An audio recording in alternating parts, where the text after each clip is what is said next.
Shalom. Selamat pagi Bapak Ibu yang dikasihi Tuhan Yesus Kristus. Sebelum kita memulai ibadah kita pada pagi hari ini, saya mengajak kita bersama-sama membaca visi dan misi Sekolah Tinggi Teologi Aletheia.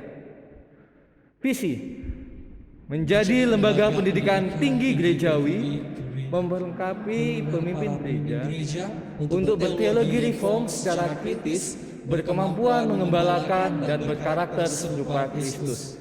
Misi: 1. Menumbuhkan pemikiran kritis dalam berteologi reform. 2. Mengembangkan kemampuan pengembalaan melalui pendidikan kepemimpinan hamba, servant leadership. 3. Membentuk karakter serupa Kristus melalui pemuritan. Saat teduh.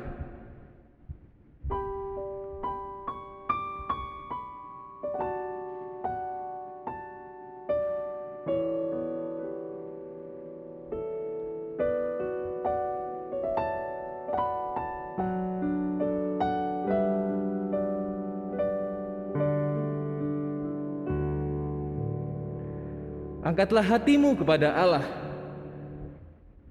Kami mengangkat hati kami kepada Allah. Pertolongan kita di dalam nama Tuhan yang menjadikan langit dan bumi serta segala isinya, dan yang tidak pernah meninggalkan hasil perbuatan tangannya.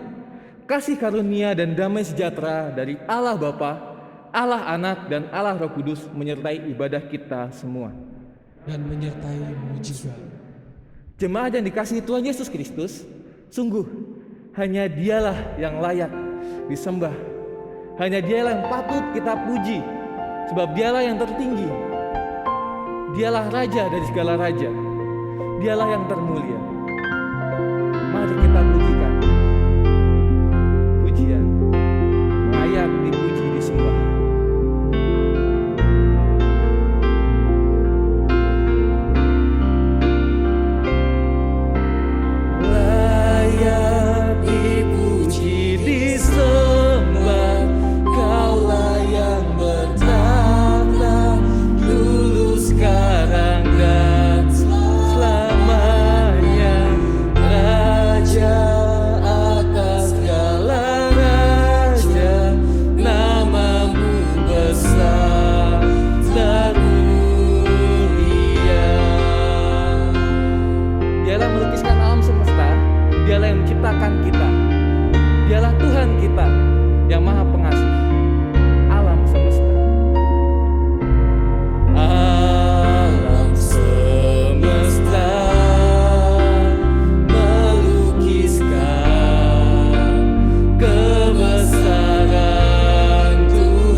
Mari puji Tuhan, hai semua hamba Tuhan yang datang melayani di rumah Tuhan pada waktu malam. Angkatlah tanganmu ke tempat kudus dan pujilah Tuhan. Kiranya Tuhan yang menjadikan langit dan bumi memberkati engkau dari Sion. Saya persilahkan jemaat untuk duduk kembali. Jemaat yang dikasih oleh Tuhan Yesus Kristus, kita adalah manusia yang tercela, manusia yang penuh dengan dosa. Begitu banyak usaha yang kita lakukan untuk kita dapat menutupi begitu banyak dosa yang kita lakukan. Namun apakah kita pernah datang kepadanya dan merenungkan setiap dosa-dosa kita kepadanya? Apakah kita lupa kita memiliki Dia Sang Penebus, Dia yang memberikan kita keselamatan? Saya mengajak jemaat sekalian untuk menundukkan kepala dan merenungkan setiap kesalahan kita, setiap dosa kita, setiap hal yang masih menjadi batu sandungan bagi kita. Mari kita renungkan semuanya itu dengan merenungkannya, dengan menyanyikan Bila Ku Renung Dosaku.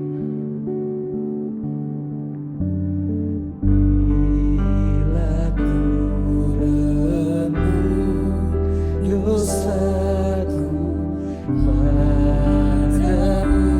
Tuhan, yang berulang ku lakukan di hadapan kasih sayangmu,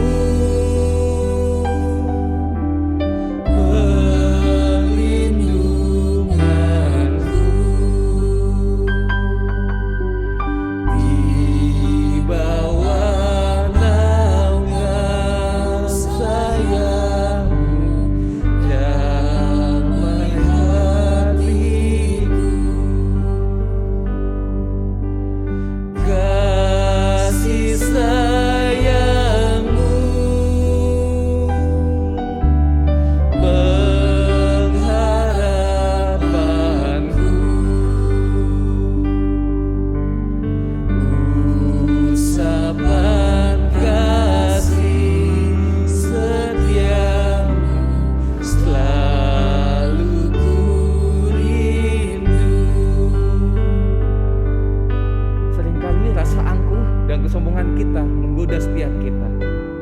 Seringkali iri hati menjadi sarana kita untuk melakukan dosa. Mari sekali lagi kita merenungkan rasa angkuh dan sombong. Rasa angkuh dan sombongku masih menggoda.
Setiap kami datang ke hadirat-Mu dengan membawa setiap doa kami sadar begitu banyak kesalahan dosa yang kami telah lakukan dalam kehidupan kami. Namun kiranya Engkau yang datang mengetuk setiap kami, menyadarkan setiap kami bahwa kami telah jauh daripada Engkau. Karena hanya Engkau yang sanggup dan mampu membawa kami kembali ke dalam terang-Mu yang kasih. Kiranya Tuhan yang mengampuni setiap kesalahan kami, baik yang disengaja maupun yang tidak disengaja. Kiranya Tuhan juga yang memberikan kami kemampuan untuk sanggup berbalik dari setiap dosa kami. Inilah Tuhan setiap doa kami, setiap permohonan kami bawakan kepadamu. Dalam nama Tuhan Yesus Kristus yang Maha Pengasih, kami telah berdoa. Amin. Saya mengundang teman jemaat sekalian untuk bangkit berdiri. Bagi setiap kita yang telah mengaku setiap dosa kita, dengarkanlah berita anugerah yang terdapat di dalam Kolose 1 ayat yang ke-13 sampai ayat yang ke-14. Ia telah melepaskan kita dari kuasa kegelapan dan memindahkan kita ke dalam kerajaan anaknya yang kekasih. Di dalam Dia kita telah memiliki penebusan kita, yaitu pengampunan dosa. Dan dengarkanlah petunjuk hidup baru yang terambil dalam 2 Timotius pasal yang pertama hingga ayat yang kedua. Di hadapan Allah dan Kristus Yesus yang akan menghakimi orang yang hidup dan yang mati, aku berpesan dengan sungguh-sungguh kepada kamu demi pernyataannya dan demi kerajaannya. Beritakanlah firman, siap sedialah, baik atau tidak baik waktunya. Nyatakanlah apa yang salah, tegurlah dan nasihatilah dengan segala kesabaran dan pengajaran. Saya persilakan jemaat sekalian untuk duduk kembali. Jemaat yang dikasihi oleh Tuhan Yesus Kristus, kita tahu bahwa matahari adalah sumber hidup bagi planet kita. Di mana tanpa adanya matahari, tidak ada tumbuhan yang dapat hidup. Begitupun juga setiap kita. Setiap kita orang percaya sama halnya dengan bumi yang membutuhkan matahari yang mendukung kita dan memampukan kita untuk hidup. Matahari kita adalah firman Tuhan, di mana Yesus Kristus yang menjadi dasar dalam hidup kita.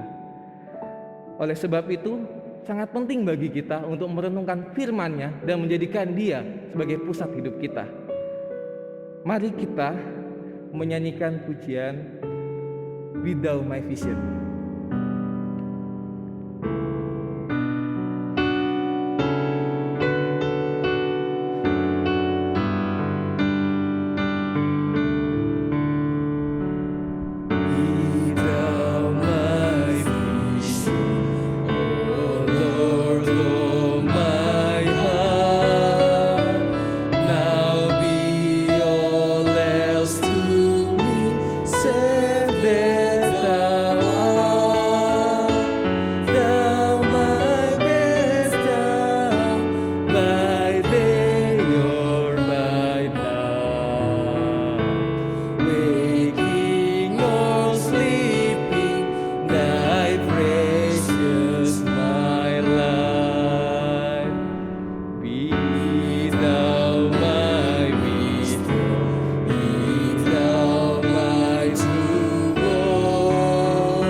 Saya mengundang jemaat sekalian untuk bangkit berdiri. Kita dengan setiap orang yang percaya, mari kita mengakui pengakuan iman kita, pengakuan iman rasuli. Pengakuan iman rasuli. Aku percaya kepada Allah, Bapa yang Maha Kuasa, Khalik langit dan bumi, dan kepada Yesus Kristus, Anaknya yang tunggal Tuhan kita, yang dikandung dari Roh Kudus, lahir dari anak darah Maria, yang menderita sengsara di bawah pemerintahan Pontius Pilatus, disalibkan, mati dan dikuburkan, turun ke dalam kerajaan maut. Pada hari yang ketiga, bangkit pula dari antara orang mati, naik ke surga, duduk di sebelah kanan Allah, Bapa yang Maha Kuasa. Dan dari sana Ia akan datang untuk menghakimi orang yang hidup dan yang mati. Aku percaya kepada Roh Kudus, persekutuan orang kudus, pengampunan dosa, kebangkitan tubuh, dan hidup yang kekal.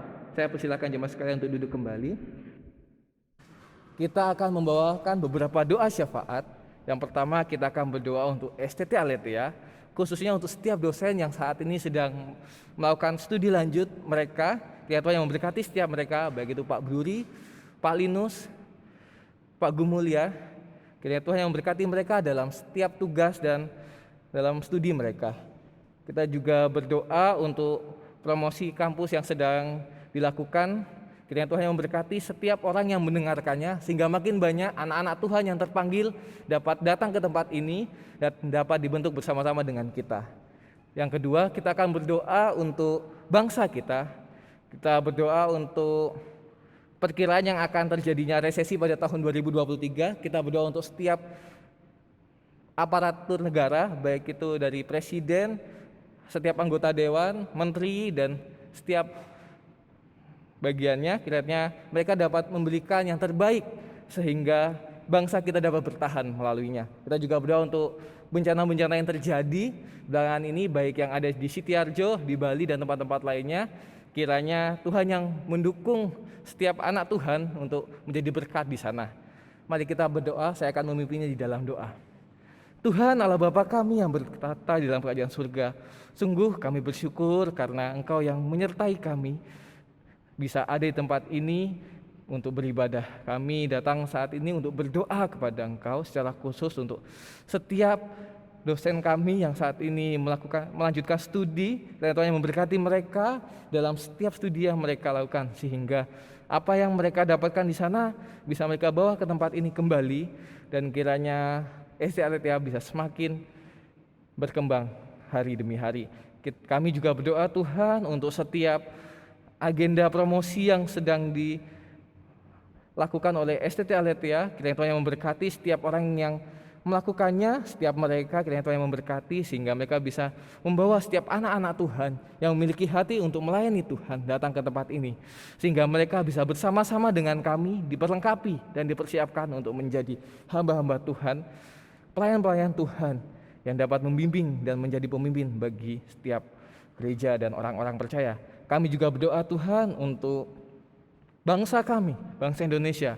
Kami berdoa untuk perkiraan-perkiraan yang akan terjadi di masa depan, baik itu resesi dan lain sebagainya.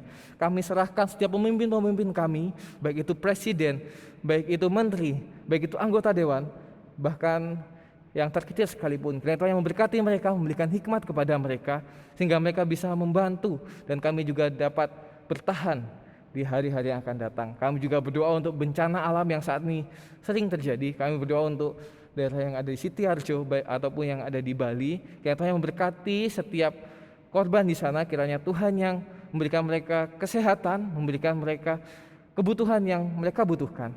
Karena kami yakin Tuhan yang Maha Pengasih selalu mengasihi setiap umatnya. Kami juga berdoa untuk anak-anak Tuhan yang ada di sana.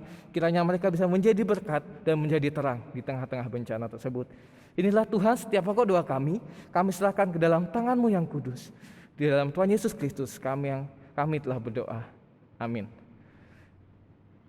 Saat ini kita akan mendengarkan firman Tuhan yang dilayani oleh Pendeta Chandra Kuoso. Beliau adalah seorang gembala sidang yang melayani di GKI Hong Kim Tong yang ada di Surabaya. Waktu dan tempat saya persilahkan kepada hambanya.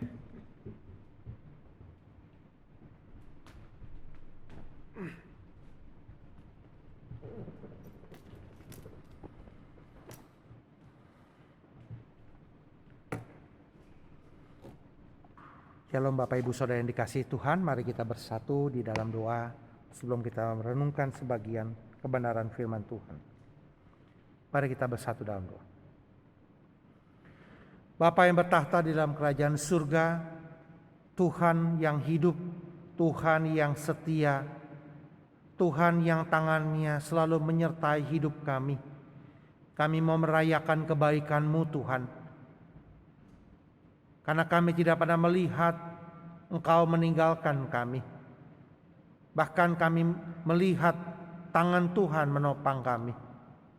Sungguh kalau kami boleh ada saat ini sebagaimana kami ada, itu semua adalah anugerah Tuhan. Bukan karena kuat gagah kami. Terima kasih kami boleh bangun pagi hari ini. Kami boleh berada di dalam kapasitas bisa beribadah kepada Tuhan. Biarlah Tuhan di dalam ibadah chapel, anak-anak-Mu pada saat ini, Tuhan boleh berbicara sekali lagi apa yang menjadi isi hati Tuhan bagi setiap kami. Dan biarlah hidup kami hanyalah bagi kemuliaan dan hormat bagi Engkau saja. Terima kasih ya Bapa di surga.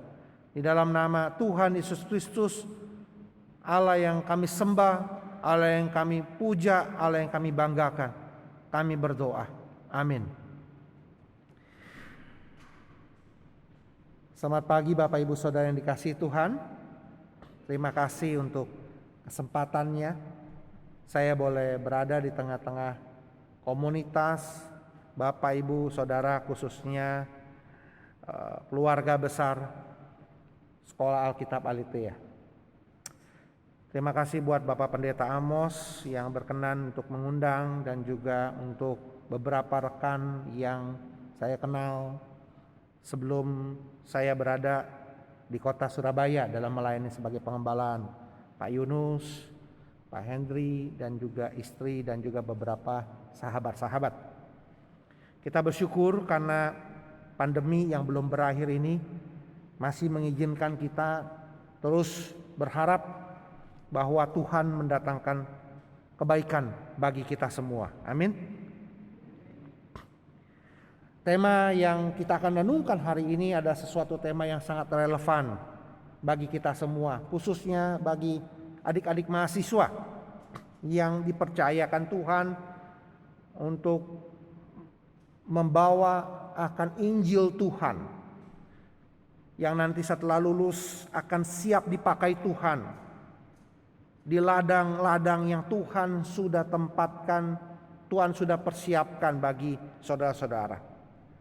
Nah, tema sola scriptura ini menjadi suatu tema yang sangat penting karena begitu banyak hamba-hamba Tuhan yang mengalami kesulitan untuk mengaplikasikan tema ini.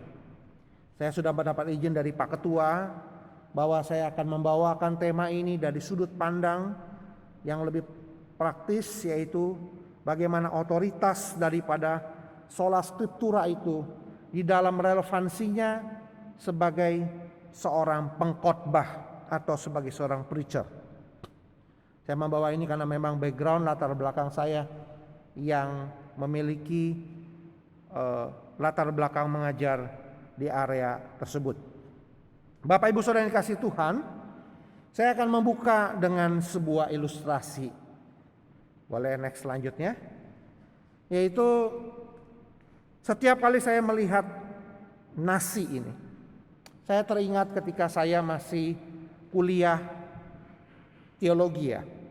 Waktu itu saya ditanya oleh salah seorang yang cukup membuat saya kesulitan untuk menjawabnya. Yaitu dia berkata begini, Chandra, kamu sekolah teologi ya, berapa banyak buku yang kamu harus pelajari? Yang saya tahu, kalau kuliah ekonomi mesti belajar ekonomi makro, ekonomi mikro, akuntansi, perpajakan. Kalau yang kuliah teknik, arsitektur, mesti baca buku menggambar teknik, mekanika teknik, belajar statistika, dan lain sebagainya.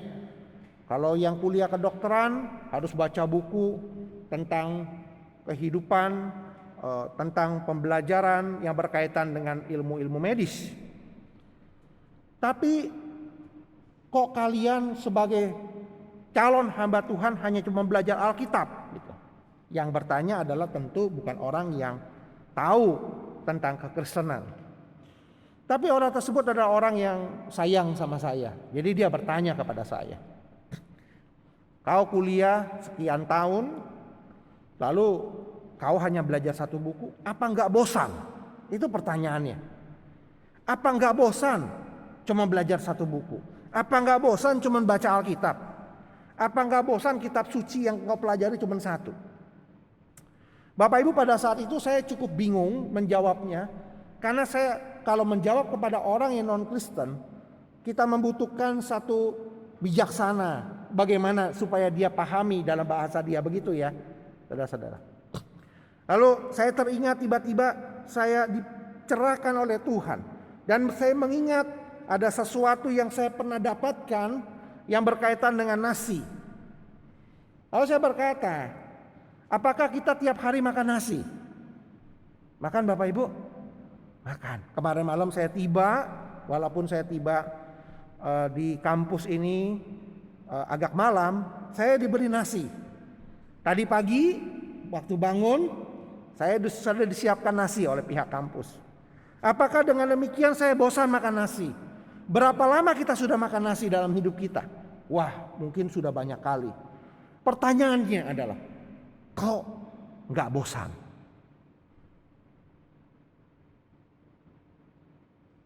Mengapa tidak bosan untuk makan nasi? Saya mengatakan itu, loh tentu karena saya membutuhkannya. Saya membutuhkannya, maka saya bukan bicara tentang sesuatu yang berkaitan saya suka atau saya tidak suka. Tapi saya membutuhkannya, maka saya makan nasi dan saya tidak bosan. Bapak Ibu Saudara dikasihi Tuhan, firman Tuhan di dalam Matius pasal 4 ayat 4 berkata, manusia hidup bukan dari roti saja. Tentu konteks pada saat zaman itu makanan pokok mereka adalah roti.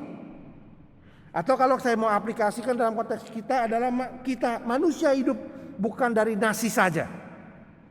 Tapi dari setiap firman yang keluar dari mulut Allah. Seseorang yang mengalami kehidupan diperbaharui di dalam kelahiran kembali, itu akan selalu membutuhkan firman Tuhan dalam hidupnya. Dia seharusnya tidak pernah bosan karena dia membutuhkan firman Tuhan itu dalam kehidupannya.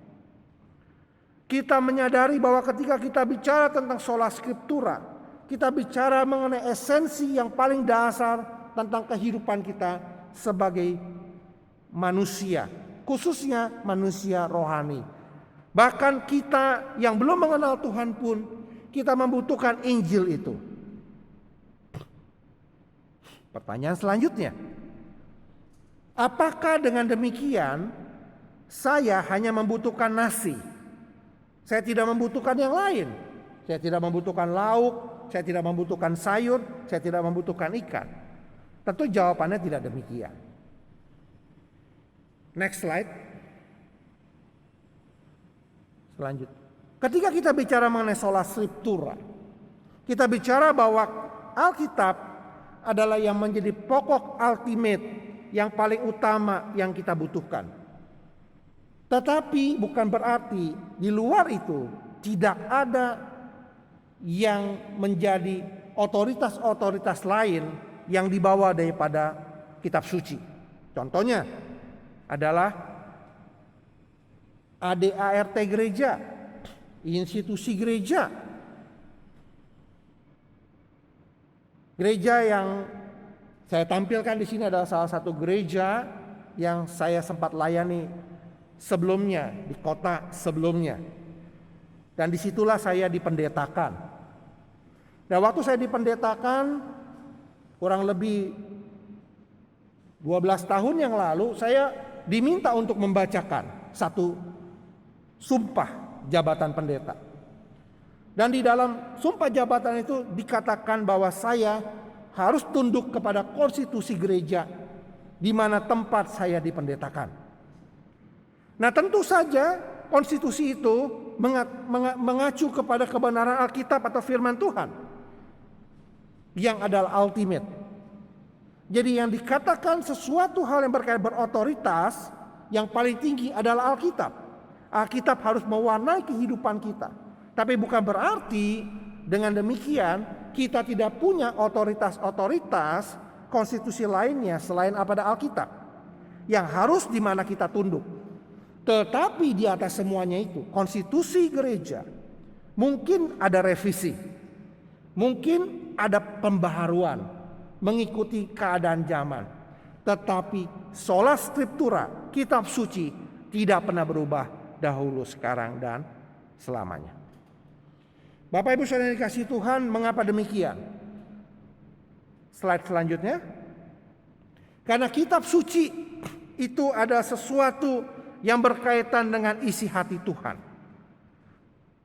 Iman Kristen adalah iman yang berkaitan dengan revelation, berkaitan dengan pencerahan.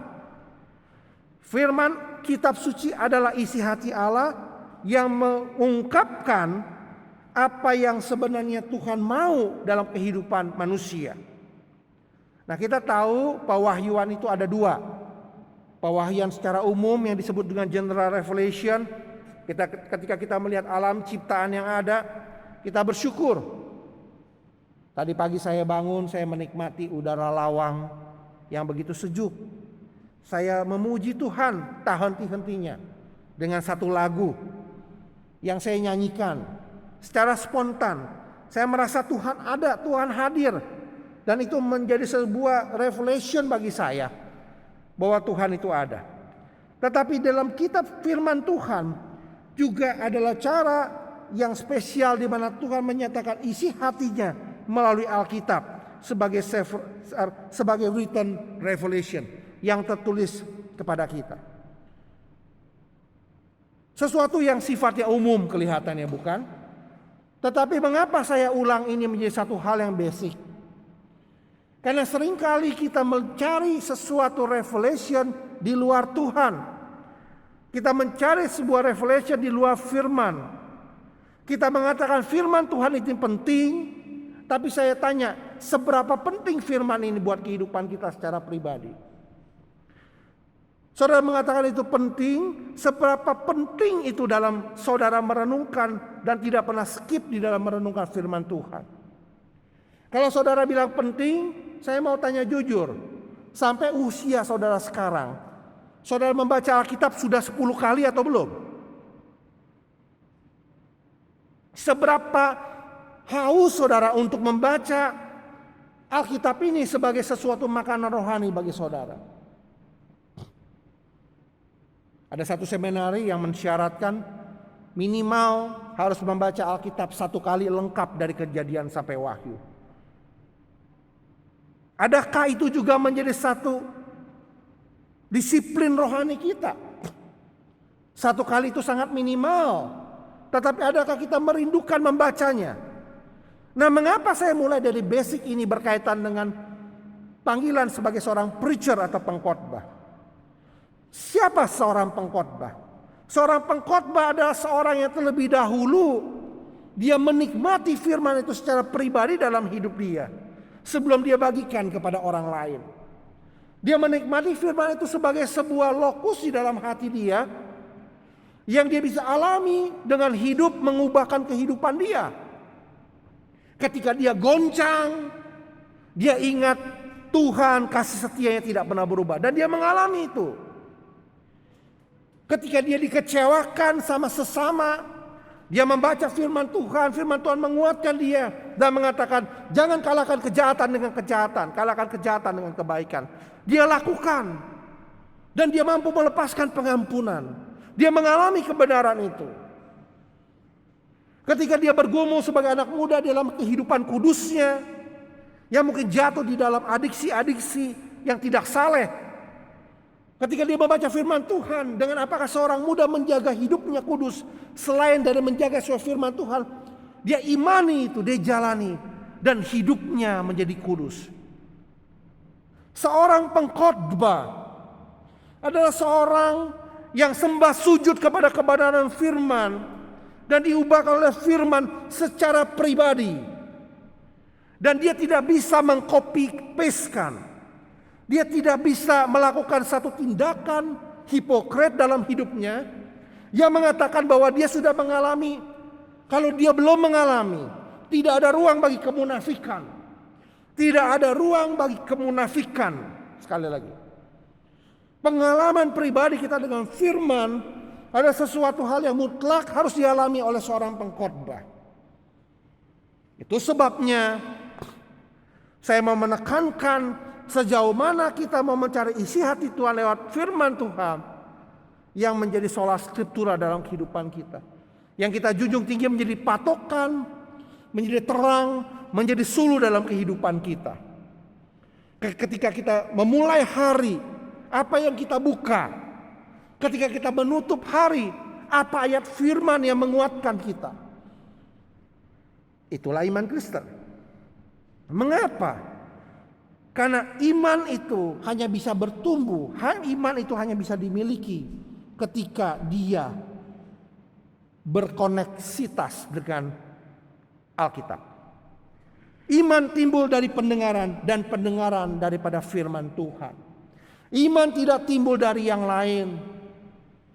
Iman tidak timbul dari ilmu-ilmu humanistik. Iman tidak timbul dari teori-teori motivasi yang sifatnya sekuler. Iman timbul dari kerendahan hati orang yang membaca kebenaran firman Tuhan, dan firman itu menjadi hidup dalam hidupnya. Seorang yang malas membaca Alkitab adalah seorang yang membuat dirinya mati daripada kebenaran itu sendiri. Tetapi orang yang terus konsisten mendengar firman Kristus, imannya bertumbuh. Tidak ada seorang pun yang bisa mengenal iman yang sejati dalam Kristus jikalau dia tidak mendapat mendengar kebenaran firman Tuhan. Selanjutnya, bagaimana seseorang bisa mendengar firman Tuhan jikalau tidak ada yang memberitakan? Disinilah panggilan kita sebagai hamba-hamba Tuhan untuk setia. Paulus berkata di hadapan Allah dan di hadapan Kristus Yesus yang menghakimi orang hidup dan mati, aku berpesan dengan sungguh-sungguh kepadamu demi pernyataannya dan demi kerajaannya, beritakanlah firman. Siap sedialah baik dan tidak baik waktunya. Tapi Pak Chandra, kalau saya sudah sibuk di dalam pelayanan, saya tidak bisa persiapan. Mungkin ada Bapak Ibu, Saudara yang punya pengalaman serupa. Kesibukan di pelayanan sampai tidak persiapan firman Tuhan dengan baik. Lalu kita mencoba untuk asal-asalan, dan kita mencoba untuk mengganti firman Tuhan dengan ilustrasi, dengan cerita jenaka, bahkan dengan pengalaman-pengalaman hidup. Tapi kita tidak pernah membaca firman. Saya mau katakan, khususnya adik-adik mahasiswa, kalaupun satu waktu di dalam kondisi darurat saudara tidak persiapan, tapi kalau saudara percaya otoritas firman, engkau ada hidup menggantung atas firman, saudara membacakannya saja. Jikalau saudara membacakan di dalam hati yang takut dan gentar, saudara belum menguraikannya, saudara membacakan saja, maka kuasa Tuhan akan bekerja. Amin. Dan itu akan mengubahkan. Kalau saudara cuma punya 5 menit dan saudara tidak bisa melakukan apa-apa, saudara membacakan 1 pasal saja, itu cukup, dan itu lebih dari cukup untuk kuasa Allah memakai firman Tuhan itu mengubah hati dia. Saya tahu dan saya mengerti jemaat zaman sekarang jauh semakin lebih pandai. Tapi apakah mereka bisa dengan mudah merendahkan kita? Paulus berkata ke tempat Timotius, jangan seorang pun menganggap engkau rendah. Lalu apa yang membuat kita punya confident bahwa kita punya otoritas? Yaitu kalau saudara dan saya sebagai hamba Tuhan setia memberitakan firman. Karena firman Tuhan yang kita bawa itu adalah satu otoritas ilahi bagi kita untuk mengubahkan hati jemaat. Jangan terpancing, jangan tergoda, jangan mereduksi, jangan menyunat, jangan mengganti kebenaran firman Tuhan dengan berbagai cerita-cerita yang bukan merupakan kebenaran. Yang mungkin dikatakan di sini, mereka mengumpulkan guru-guru menurut kehendaknya untuk memuaskan keinginan telinganya. Mereka memalingkan telinganya dari kebenaran dan membukanya bagi dongeng.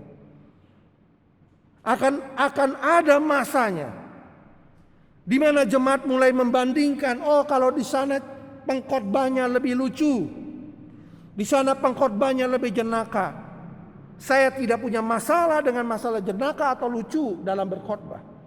Tapi yang saya mau tekankan adalah, di manakah otoritas kita sebagai hamba Tuhan kalau kita melepaskan dari kesetiaan kita kepada firman Tuhan?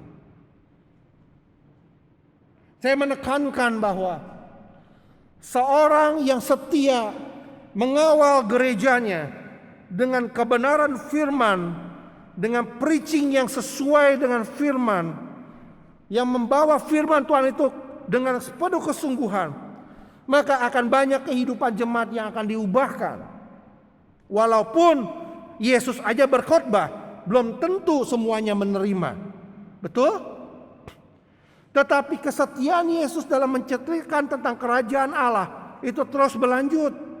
Karena kita percaya bahwa firman yang kita bawakan adalah sabda Allah sendiri, suara Tuhan sendiri, isi hati Tuhan sendiri bagi jemaat itu.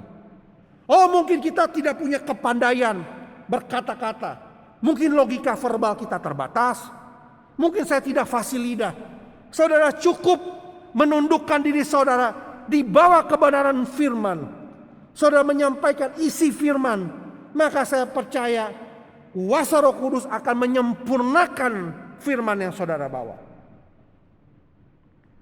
Itu sebabnya saya menekankan preach the word, beritakan firman, bukan memberitakan pengajaran-pengajaran yang humanistik atau pengajaran-pengajaran yang moralistik. Dan itu yang seringkali menggoda. Mengapa menggoda? Sekian tahun saya melayani Tuhan, saya tergoda untuk mengganti firman Tuhan, khotbah saya, dengan sesuatu yang berupa firman Tuhan. Mengapa? Karena kita cenderung ingin mendapatkan penerimaan dari para pendengar. Sehingga pendengar ada yang mengecewakan, mengatakan, Pak Chandra khotbahnya mengapa ngantuk dan bosan? Mengapa khotbahnya terlalu banyak Alkitabnya? Tidak ada lucunya. Khotbah bukan semata-mata berkaitan dengan lucu atau tidak lucu. Karena bisa jadi pengkhotbah juga harus belajar bagaimana menyampaikan kebenaran firman Tuhan dengan menarik, dengan sesuai dengan kebutuhan, dengan relevansi. Tapi sayang sekali yang terjadi adalah antara otoritas dengan relevansi itu terjadi sebuah titik ekstrim yang tidak bisa diseimbangkan. Sehingga apa yang terjadi? Ada orang yang terlalu mengkhotbahkan cuman uraian Alkitab, tetapi dia sendiri sebenarnya tidak memahami akan kebenaran firman Tuhan. Sehingga disampaikan hanyalah sebuah paparan kalimat kosong yang tidak mengubahkan. Saudara, ketika kita berkhotbah, ketika kita mengajar dengan prinsip sola scriptura, maka tujuan kita adalah satu, perubahan hidup. Amin.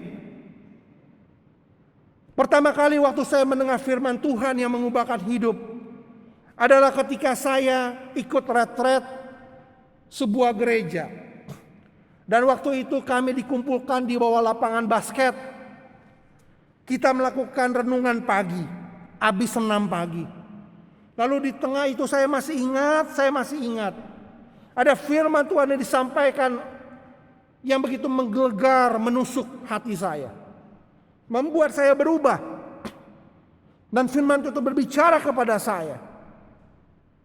Dan firman itu membuat saya menyadari bahwa kalau saya satu waktu ingin menyampaikan firman Tuhan, ya Allah, izinkan hamba-Mu tidak pernah menyampaikan satu kebenaran firman Tuhan yang tidak berdampak kepada perubahan hidup orang. Sejak satu saya minta pada Tuhan, berikan kepada saya karunia itu.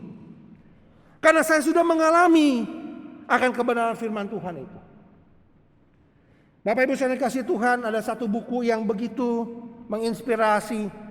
Salah satu buku yang dikarang oleh seorang yang bernama Howard Hendricks yang berkata bahwa tujuan kita mengajar, tujuan kita memberitakan firman itu bukan sekedar untuk menyampaikan informasi, tapi juga untuk membawa transformasi kepada orang yang mendengarkannya.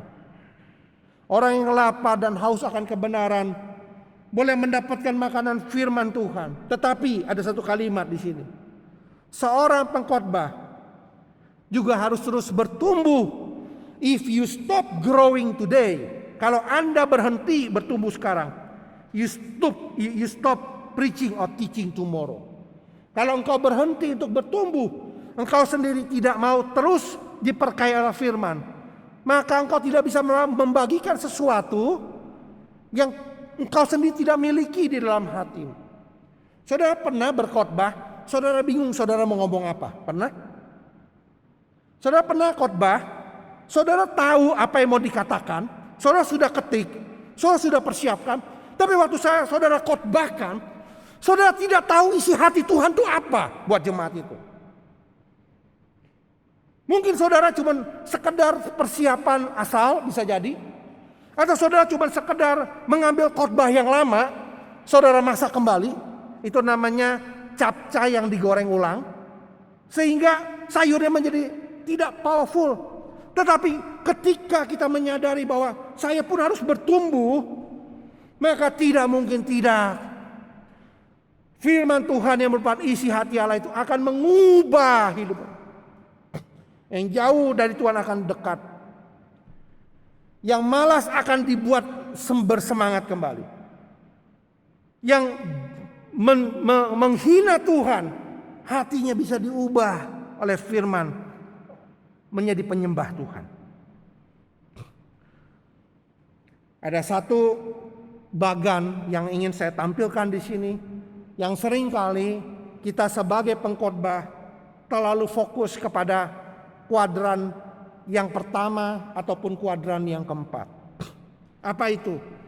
Kuadran yang pertama adalah kuadran theological lecture, di mana kita menyadari kita memiliki otoritas teks atau Alkitab, tetapi kita terlalu fokus kepada teks, tidak ada relevansinya. Khotbah kita seru sendiri dengan teks yang kita sudah lakukan. Kita semangat dengan kita melakukan eksposisi kita. Kita semangat dengan Bible kita sendiri. Kita melakukan satu observasi, interpretasi, tetapi kita tidak pernah memiliki hati untuk sungguh-sungguh bagaimana firman Tuhan itu menjadi relevan buat hidup kita sendiri dan juga buat hidup jemaat. Maka itu akan jatuh di dalam kuadran yang pertama. Kita terlalu text-centered dan text-focus. Tapi ada juga yang jatuh di kuadran yang keempat yang dikatakan moralistic talk. Yang intinya dia bukan sedang berkhotbah. Karena apa? Yang fokus dia adalah audiensnya. Dan yang menjadi center dia ada audiensnya. Baca Alkitab cuma sekedar pengantar. Setelah itu Alkitabnya ditutup. Dan dia boleh menceritakan sesuatu yang sifatnya pengajaran moral.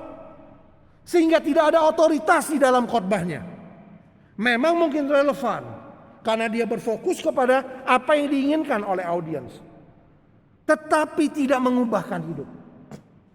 Ada juga yang text focus, audience centered. Artinya apa? Memang dia membawa pemahamannya itu adalah dari sisi bagaimana firman Tuhan itu relevan dengan hidup dia. Jadi dia menekankan lebih banyak kesaksian pribadi.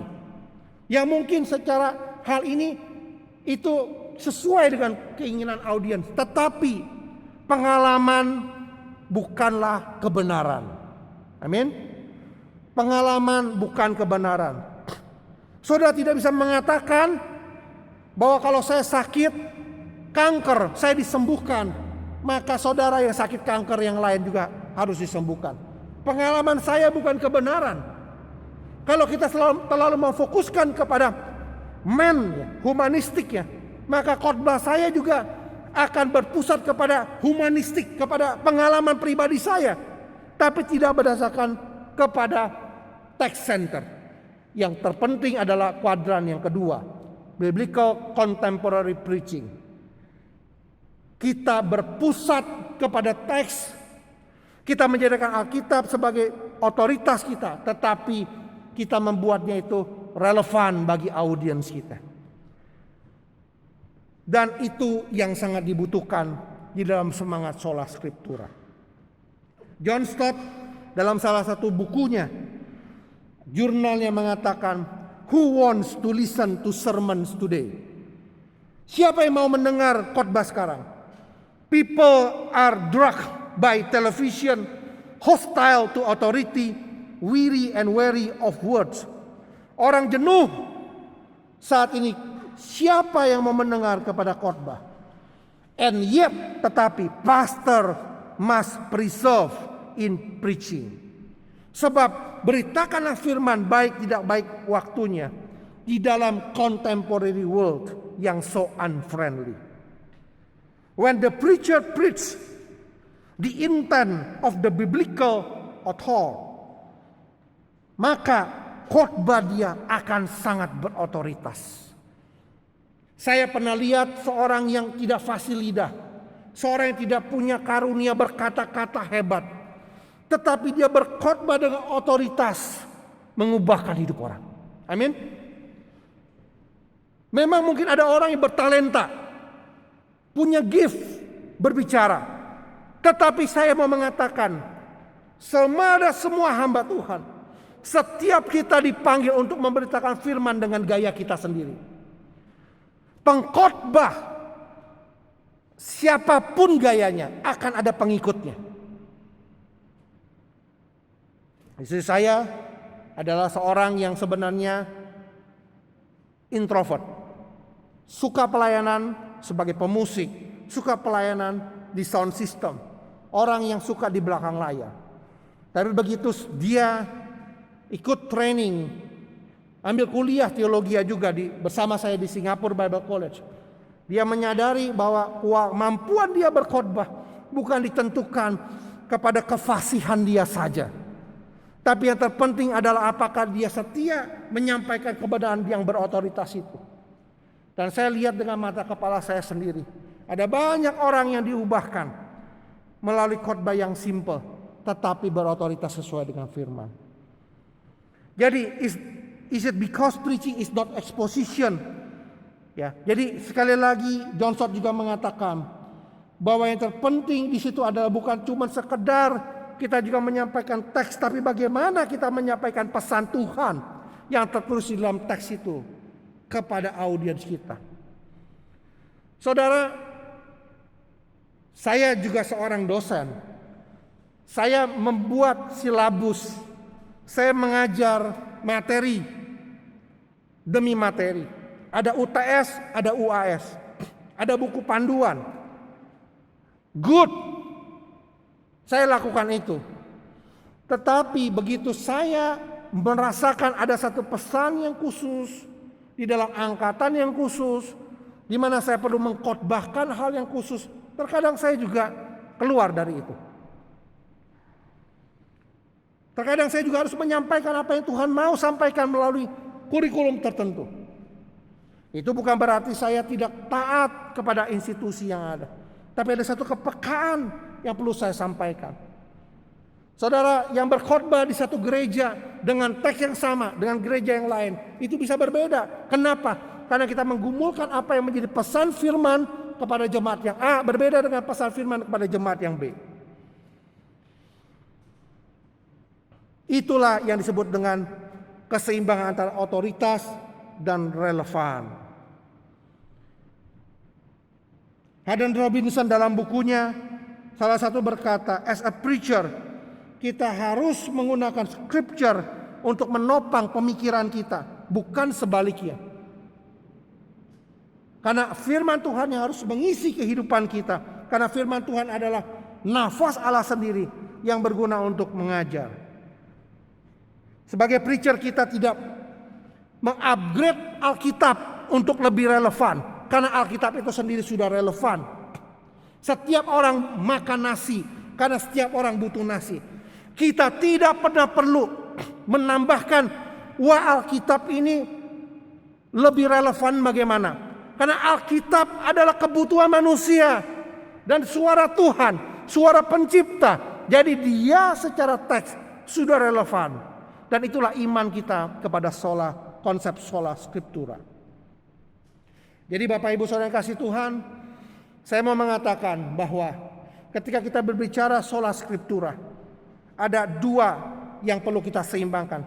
Pertama, otoritas itu harus tetap dipertahankan.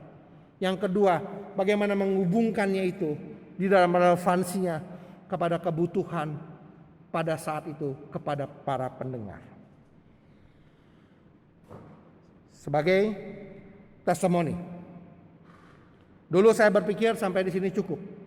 Saudara, ada satu waktu saya diberi kesempatan waktu saya masih kuliah, saya ada bersama dengan beberapa orang melakukan mission trip ke Pulau Lingka. Saudara, Pulau Lingka adalah salah satu pulau yang ada di Kepulauan Riau. Dan itu dikatakan adalah suku laut. Saya bersama dengan tim, ada 3 ibu-ibu, ada 3 hamba Tuhan, ada 3 anak pemuda. Kita datang dengan semangat untuk menyampaikan cerita Injil, kita menyampaikan jemaat, untuk menyampaikan khotbah, kita menyampaikan edukasi kepada mereka. Mereka sangat terbatas, belum ada penerangan yang memadai. Mereka hidup dari menangkap ikan.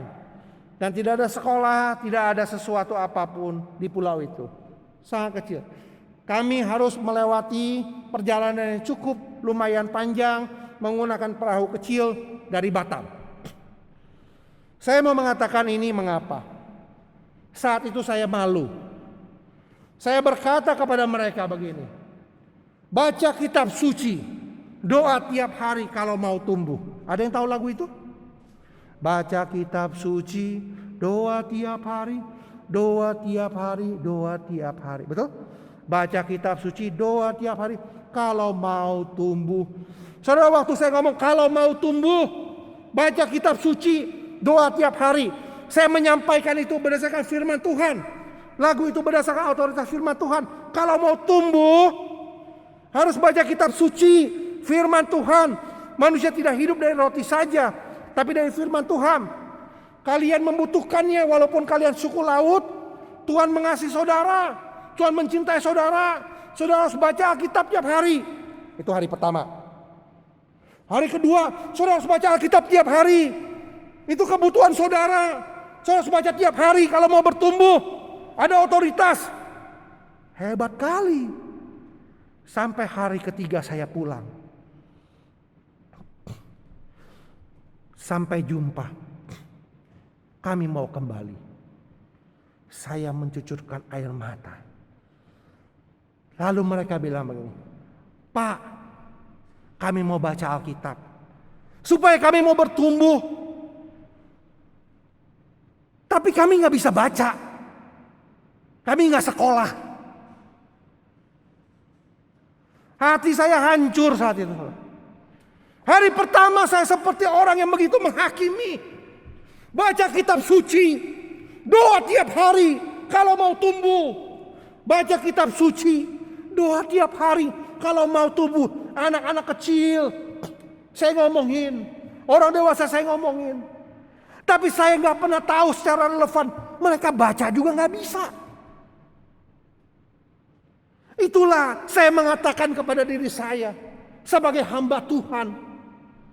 Saya tidak relevan. Saya tidak mengerti audiens saya. Dari situ akhirnya kami mengutus guru untuk mengajarkan baca tulis di pulau itu. Kemudian habis itu mereka baru bisa membaca kitab suci. Saudara-saudara yang kasih Tuhan, saudara cinta Indonesia? Angkat tangan. Saudara cinta Indonesia? Saudara tahu, saudara ada sebagai orang Indonesia. Saudara lahir di Indonesia. Saudara makan dari bumi Indonesia. Saudara minum dari air Indonesia. Saudara menghirup udara Indonesia. Itu artinya Tuhan punya tugas bagi saudara untuk menggarap Indonesia. Indonesia mau pulih Indonesia mau dimenangkan bagi Tuhan, hanya ada satu kebenaran. Injil adalah kekuatan Allah yang mengubahkan hati manusia. Amin. Injil adalah isi hati Allah. Injil adalah detak jantung Allah. Injil adalah yang engkau harus proklamasikan dengan setia sampai engkau mati. Sampai engkau menutup mata, engkau setia for the sake of the gospel. Engkau memberitakan Injil. Sebab Injil itu kekuatan Allah. Injil itu nafas Allah. Injil itu kebenaran Allah. Orang bisa beriman karena pendengaran kepada firman Tuhan. Siapa yang akan memberitakan? Saudara dan saya yang dipercaya. Apa Injil yang saudara harus beritakan? Saudara harus memberitakan Injil yang sepenuh. Kristus telah mati, Kristus telah bangkit, Kristus menggantikan dosa-dosa kita di kayu salib. Tubuh yang tergantung, yang seharusnya kita yang tergantung, dia mati menggantikan kita. Dia menggantikan hukuman dosa yang harusnya kita pikul. Darahnya menyucikan dosa kita. Segelap apapun masa lalu kita, kuasa darah Kristus sanggup menyucikan. Itu berita Injil. Saudara dan saya perlu setia dalam pemberitaan firman Tuhan. Baik atau tidak baik waktunya. Otoritas kita terletak kepada kuasa firman Tuhan yang diberitakan. Saudara berhenti memberitakan Injil, saudara berhenti setia kepada amanat apa yang firman Tuhan katakan, saudara berhenti berotoritas kepada firman Tuhan, saudara berhenti berotoritas sebagai hamba Tuhan. Tetapi kalau saudara menyadari sola scriptura, firman kitab suci ada satu-satunya kebenaran firman yang hidup dan mengubahkan hidup saya dan mengubahkan hidup, dan itu adalah panggilan saya. Maka saya akan baik-baik persiapan firman, saya akan baik-baik mencintai firman, dan di dalam pergumulan saya akan membuat itu relevan sehingga otoritas firman boleh mengena relevansinya kepada para pendengar. Kiranya apa yang saya sampaikan saat ini boleh kembali membakar kita, memotivasi kita untuk semakin merenungkan firman Tuhan siang dan malam, mempelajari firman Tuhan, membagi firman Tuhan kepada umat Tuhan, kepada mereka yang membutuhkan. Segala kemuliaan hanyalah bagi nama Tuhan. Mari kita bersatu dalam doa. Bapa yang di surga, kami bersyukur untuk kebenaran firman yang Kau berikan kepada kami. Kebenaran firman yang hidup, yang Engkau nyatakan kepada kami. Tuhan, pada hari ini mau berdoa, berikan kepada kami firman Tuhan yang semakin jelas, hati Engkau kepada kami, untuk kami juga melihat apa yang Tuhan mau kami lakukan dalam peran kami sebagai seorang yang membawakan obor berita Injil Tuhan bagi Indonesia. Hamba berdoa buat setiap mahasiswa yang ada di sini, Tuhan berikan visi-Mu ya Tuhan kepada mereka, untuk melihat ladang pelayanan Indonesia dari Sabang sampai Merauke, di mana Engkau akan menempatkan mereka untuk menggarap melayani umat Tuhan. Dan hamba berdoa, kiranya apa yang sudah diberitakan hari ini mereka boleh ingat, kalau ada yang kecil hati, Tuhan besarkan jiwanya. Kalau ada yang tidak merasa cukup, Tuhan beri iman bahwa otoritas mereka adalah dari firman Tuhan. Kiranya kuasa firman-Mu menyertai kami semua. Di dalam nama Yesus Kristus, Sang Firman yang hidup itu, kami sudah berdoa. Haleluya. Amin.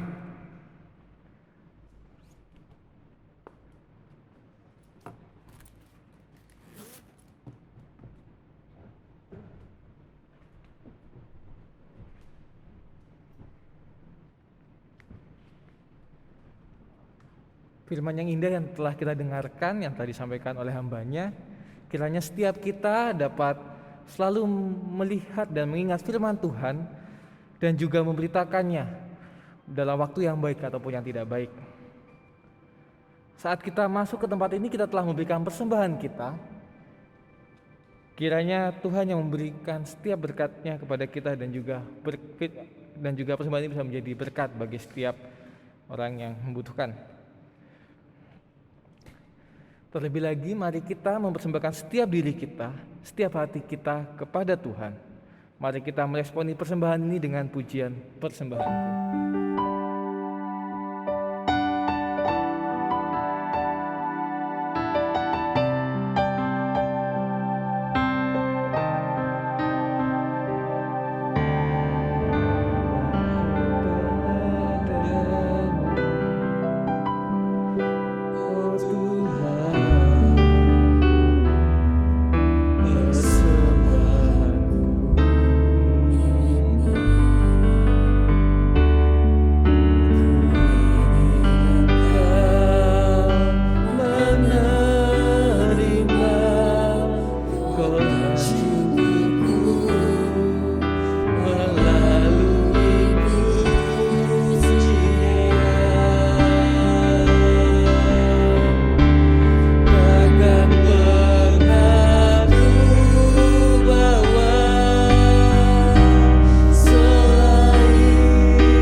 Mari kita berdoa. Bapa di surga, kami bersyukur Tuhan buat persembahan yang telah kami bawa di hadapan-Mu. Biarlah persembahan ini boleh berguna bagi kami semua di dalam kami menjalani pengurusan kami. Tuhan, tolong setiap pengurus yang Tuhan percayakan juga untuk mengelolanya, biarlah boleh menjadi berkat bagi kami. Terima kasih Tuhan, ini doa kami. Dalam nama Tuhan kami Yesus kami berdoa. Amin. Amin. Saya undang jemaat sekalian untuk bangkit berdiri. Mari kita kembalikan segala kemuliaan bagi Allah. Mari kita pujikan doksologi. Doa berkat akan disampaikan oleh Pendeta Chandra Kuoso dan diakhiri dengan amin song.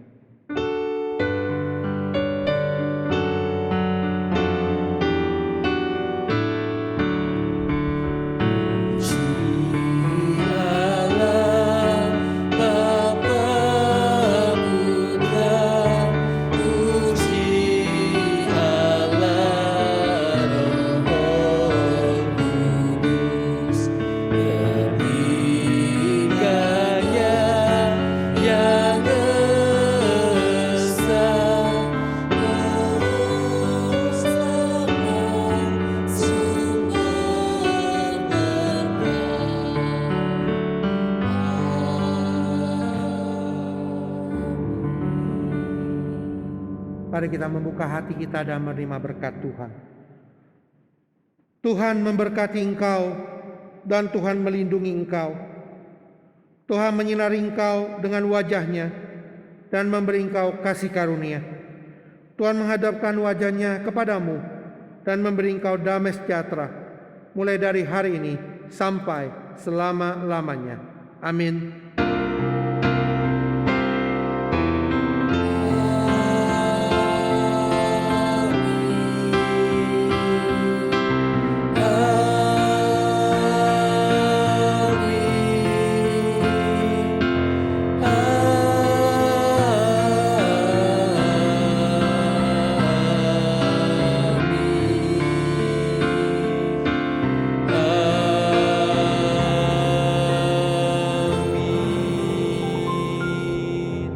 Saya persilakan jemaat untuk duduk saat teduh. Tuhan Yesus memberkati.